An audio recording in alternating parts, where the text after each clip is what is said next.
Hi everyone and welcome to all.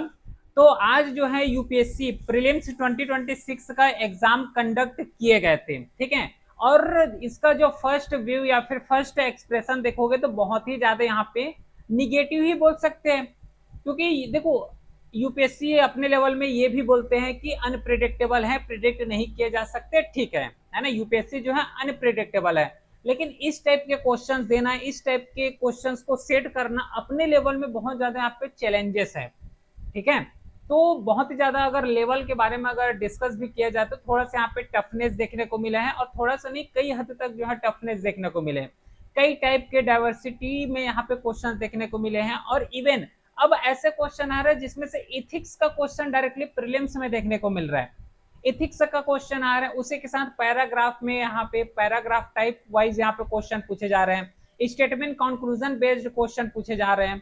तो कई तरीके के जो है यहाँ पे डिफरेंट डिफरेंट टाइप के क्वेश्चन इस साल देखने को मिले।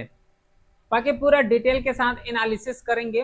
प्लस जो लोग भी जो है 2027 स्पेशली 2027 वाले स्टूडेंट इसको ध्यान से समझना है ना, उसी के लिए जो है बहुत ज्यादा यूजफुल वीडियो होने वाला है, क्योंकि एक डायरेक्शन पता चल जाएगा, एक वे पता चल जाएगा कि एक्चुअल में किस तरीके से यूपीएससी क्वेश्चन पूछ रहे हैं। Got it. तो ओवरऑल ये पेपर को एनालिसिस करेंगे। इसके साथ ही साथ जो है सब्सिक्वेंट क्लासेस में जैसे कि पॉलिटी हो गया, तो पॉलिटी का आंसर की देखेंगे, उसी के साथ जो है किस लेवल पूछे गए थे, किस टाइप के क्वेश्चन थे, उसको इंडिविजुअली क्लास में डिस्कस करेंगे तो ज्यादा बेहतर होगा। लेकिन फिलहाल जो अगर ओवरऑल एनालिसिस किया जाए कि किस तरीके से पेपर आए थे, प्लस 2027 स्टूडेंट किस तरीके से इसको यूटिलाइज कर सकते हैं, वो जानना यहाँ पे बहुत ही ज्यादा जरूरी है। तो कुछ पॉइंट्स यहाँ पे डिस्कस करेंगे। उससे पहले सबसे पहले ये देख लेते हैं कि एक्चुअल में कैसा क्वेश्चन आए थे। कैसा क्वेश्चन बोलने का मतलब ये है कितने क्वेश्चंस किस सब्जेक्ट से पूछे गए थे। तो देखो नॉर्मली इकोनॉमी सब्जेक्ट को देखोगे तो इकोनॉमिक्स से जो है 19 क्वेश्चन पूछे गए थे एज यूजुअल है। इकोनॉमिक्स में जैसे कि 2025 में 24 में क्वेश्चन पूछे गए थे, एज यूजुअल जो है 19 क्वेश्चन यहाँ पे पूछे गए थे, थोड़ा सा फ्लक्चुएशन यहाँ पे चलते हैं। उसी के साथ इन्वायरमेंट को देखोगे तो यहाँ पे 11 क्वेश्चन आ गए। और ध्यान रखना एक चीज यहाँ पे नोटिसेबल भी रहे हैं कि जितना भी करंट अफेयर्स क्वेश्चंस को देखोगे, है ना, तो करंट अफेयर्स क्वेश्चन देखोगे तो बहुत ही ज्यादा यहाँ पे लिंकिंग क्वेश्चन ज्यादा देखने को मिले हैं, जैसे कि जियोग्राफी है या फिर पॉलिटी है, तो पॉलिटी के साथ यहाँ पे लिंक कर दिए गए हैं। स्टैटिक पोर्शन पॉलिटी में आता है तो उसको करंट के साथ लिंक करके पूछ रहे हैं। तो करंट अफेयर्स का लिंकिंग बहुत ज्यादा यहाँ पे बढ़ गया है।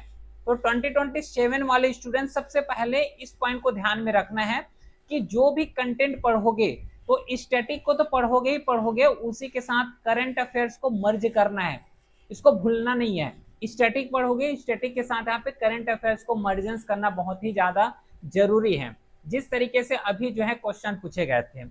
जियोग्राफी में देखोगे तो 13 क्वेश्चन आए हैं। तो इन्वायरमेंट जियोग्राफी तो रफली ऐसे ही क्वेश्चन यहाँ पे पूछे जा रहे हैं। एक चीज यहाँ पे नोटिसेबल रहे कि हिस्ट्री का वेटेज यहाँ पे बढ़े गए हैं, और ऐसे ऐसे क्वेश्चंस पूछे गए हैं कि कई क्वेश्चंस ऐसे हैं जिसको पता ही नहीं, बहुत ऐसे क्वेश्चंस हैं जो कि बहुत रैंडमली क्वेश्चंस पूछ लिए गए हैं। समझ पा रहे हो। तो हिस्ट्री का इस बार वेटेज बहुत बढ़ा हुआ है, ठीक है। 20 ये एक्चुअल में 21 है, 21 क्वेश्चन जो है और स्पेशली एक ही सब्जेक्ट से पूछे गए हैं, हिस्ट्री सब्जेक्ट से। फिर पॉलिटी का वेटेज यहाँ पे डिक्लाइन देखने को मिला है, क्योंकि बहुत लोग पॉलिटी पॉलिटी चिल्लाते हैं कि पॉलिटी करो पॉलिटी पढ़ो। नो डाउट हर एक सब्जेक्ट को इक्वल लेवल में ही कवर करके जाना है, लेकिन इस बार जो है पॉलिटी को यहाँ पे डिक्लाइन किए गए हैं। तो एक हमारा जो आइडियोलॉजी होता है, क्या आइडियोलॉजी होता है कि जो ज्यादा क्वेश्चन पूछे जा रहे हैं, जिस सब्जेक्ट से ज्यादा क्वेश्चन आ रहे हैं उसको पहले हम लोग कवर करें, फिर जहां से नहीं पूछे जाते उसको नेग्लेक्ट करके चले जाते हैं। तो ये गलती बस मत करना 2027 वाले। और एक चीज इनकॉर्पोरेट करना कि सब्जेक्ट को जो सिलेबस है तो पूरे सिलेबस को कवर करके जाना। हमारे पास अभी टाइम है ना, तो टाइम अब अगर 2027 का प्रिपरेशन कर रहे हो तो एक अपॉर्चुनिटी है, टाइम है कि हर एक सब्जेक्ट को प्रिपेयर करके जाओगे। समझ पा रहे हो, हर एक सब्जेक्ट को यहाँ प्रिपेयर करके जाना है। स्टार्टिंग से ये यहाँ पे हमें नहीं करना है कि जो सब्जेक्ट इंपॉर्टेंट है उसको पहले कवर करना है, या फिर जो सब्जेक्ट इंपॉर्टेंट है उसको कवर कर लिए बाकी सब्जेक्ट को छोड़ के चले जा रहे हैं, ऐसा नहीं। क्योंकि यूपीएससी का कोई भरोसा नहीं है, कि इस साल जो है 2026 में अगर हिस्ट्री से 21 क्वेश्चन पूछे गए हैं, नो डाउट अगर 27 में एग्जाम दे रहे हो तो उसमें से भी 9 क्वेश्चन ही कर दे। कहाँ 21 पूछे गए थे उसको 9 क्वेश्चन में ला के रख दे रहे हैं।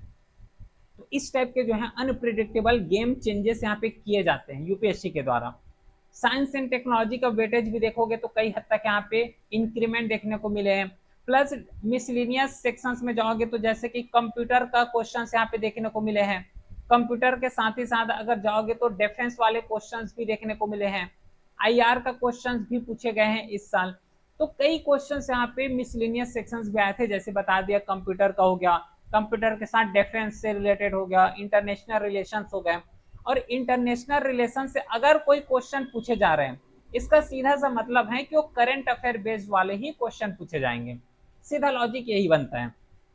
ठीक है, तो ये ओवरऑल एनालिसिस रहे हैं जहां से क्वेश्चन इस बार स्पेशली 2026 में पूछे गए थे यूपीएससी के द्वारा। और कुछ यहाँ पे एनालिसिस करें तो सबसे पहले अगर लेवल को देखोगे तो थोड़ा सा यहाँ पे टफनेस बनाए गए थे, प्रीवियस ईयर से भी कंपेयर कर सकते हैं, और थोड़ा सा नहीं कई हद तक जो है टफनेस बहुत ज्यादा देखने को मिला है।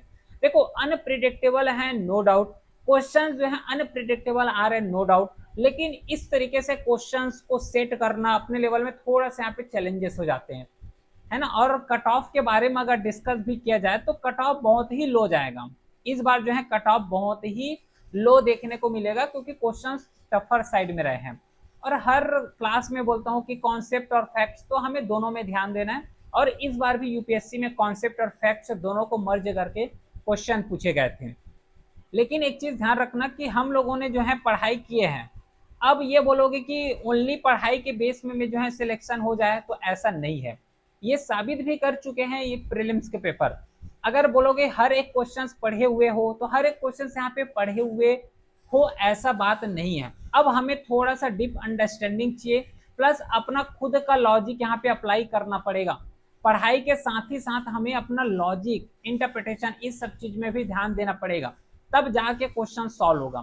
क्योंकि इस बार से जो है एडमिनिस्ट्रेशन का टॉपिक हो गया, इथिक्स का टॉपिक हो गया, इन सब चीज को भी इनकॉर्पोरेट किए हैं। जैसे ये वाला देखो, टाइम यहाँ पे दिए रहे हो 2 घंटे का टाइम है। अब 2 घंटे के टाइम में क्वेश्चंस का सेट किए गए हैं ना, उसका पैटर्न भी पकड़ोगे तो बहुत लेंदी टाइप के हैं। अब 2 घंटे में कितना पैराग्राफ पढ़ लोगे? 100 क्वेश्चन यहाँ पे दिए जा रहे हैं, 100 क्वेश्चन को सॉल्व करना है 2 घंटे में। और उस क्वेश्चन को भी देखोगे तो इस तरीके के पैराग्राफ वाले क्वेश्चन आ रहे हैं। ऐसा लग रहा है कि ये क्वेश्चन नहीं, ये तो हम लोग इंग्लिश का जो पैराग्राफ है ना कॉम्प्रिहेंशन, उसको सॉल्व कर रहे हैं। इस टाइप के क्वेश्चन यहाँ पे दिए जा रहे हैं। और इस 2 घंटा में पूरा 100 क्वेश्चंस में से एटलीस्ट कट ऑफ मार्क्स भी यहाँ पे पास करना है। तो अपने लेवल में थोड़ा सा चैलेंजेस हैं इसमें।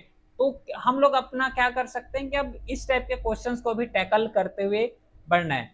आगे जितना भी यूपीएससी का एग्जाम होता है, जैसे कि सीएपीएफ हो गया, सीडीएस हो गया, तो इन सब में भी इनकॉर्पोरेट किए जा सकते हैं इस टाइप के क्वेश्चन, है ना। तो आने वाले जितना भी यूपीएससी एग्जाम है उन सब चीज के लिए, इस टाइप के क्वेश्चंस के लिए थोड़ा सा पहले से प्रिपेयर होके जाना, तो ये जो है सबसे ज्यादा बेस्ट होगा।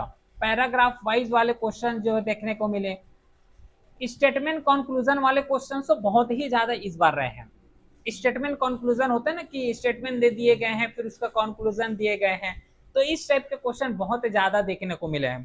तो ओवरऑल यही एनालिसिस रहे हैं, है ना। तो 2027 वालों या फिर 2028 का अगर प्रिपरेशन कर रहे हो तो ये सब टॉपिक को ध्यान में रखना है। पढ़ाई ऐसे करना है कि केवल पढ़ाई ही बस नहीं करना, लॉजिक समझ आ रहा है। पढ़ाई तो करोगे ही करोगे, लेकिन अपना जो एक इंटरप्रिटेशन होता है, अपना जो एक डीप अंडरस्टैंडिंग होता है, उन सबको सबसे ज्यादा यहाँ पे कवर करने की जरूरत है। अब केवल और केवल पढ़ाई से सिलेक्शन हो जाए या फिर पढ़ाई से ही प्रीलिम्स क्वालिफाई हो जाए, नहीं। उसके लिए तो जरूरी है, देखो प्रीलिम्स को क्वालिफाई करना है तो उसके लिए पढ़ना जरूरी है ही है, लेकिन उसके साथ अपना जो है लॉजिक लगाना ये सबसे ज्यादा जरूरी है। जितना ज्यादा लॉजिक लगाओगे उतना ही ज्यादा पेपर को यहाँ पे टैकल कर पाओगे, समझ आ रहा है। तो इस पॉइंट्स को यहाँ पे ध्यान में रखना है, इस टाइप के क्वेश्चंस को ध्यान में रखोगे, अदर जितना भी एग्जाम्स वहाँ पे कवर कर रहे हो, जितना यूपीएससी का नेक्स्ट एग्जाम आने वाले, चाहे वो जियो साइंटिस्ट का हो, है ना, सीएपीएफएससी का हो, सीडीएस का हो, तो वहां पे भी चांसेस है कि इस टाइप के क्वेश्चंस को भी दिए जा सकते हैं, इस टाइप के क्वेश्चन भी दिए जा सकते हैं। तो इस पॉइंट को अच्छे तरीके से ध्यान में रखना है। पैराग्राफ का प्रैक्टिस करना स्टार्ट कर दो, ठीक है।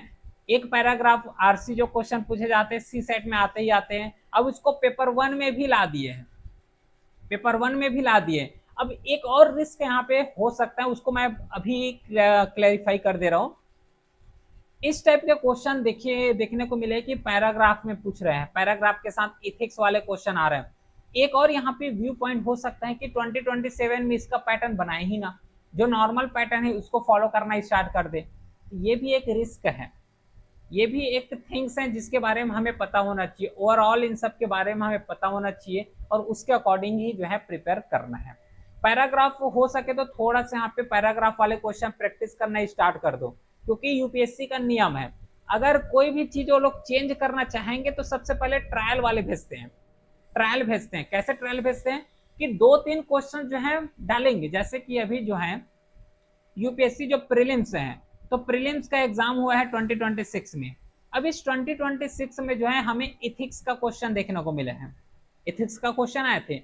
अब ये 27 में जो 26 में जब इथिक्स का क्वेश्चन पूछे गए थे, तो हो सके तो 2027 में इस क्वेश्चन का वेटेज को इंक्रीज कर दें, या फिर अदर जो यूपीएससी एग्जाम कंडक्ट कराते हैं वहां पे इसका वेटेज को बढ़ा दें, है ना। या तो पूरा कम कर सकते हैं या फिर पूरा बढ़ा सकते हैं। लेकिन यूपीएससी का वही नियम है कि अगर इथिक्स का क्वेश्चंस अभी ऐड किए गए हैं 2026 में, फर्स्ट टाइम ऐड कर रहे हैं तो 2-3 क्वेश्चन डालेंगे, फिर नेक्स्ट ईयर जब ये लोग सेट करेंगे तो इसको जो है 6-7 इस तरीके क्वेश्चन इंक्रीज कर देते हैं, नंबर ऑफ क्वेश्चंस को इंक्रीज कर देते हैं। ये यूपीएससी का पैटर्न जो है समझ आ रहा है इसका, है ना।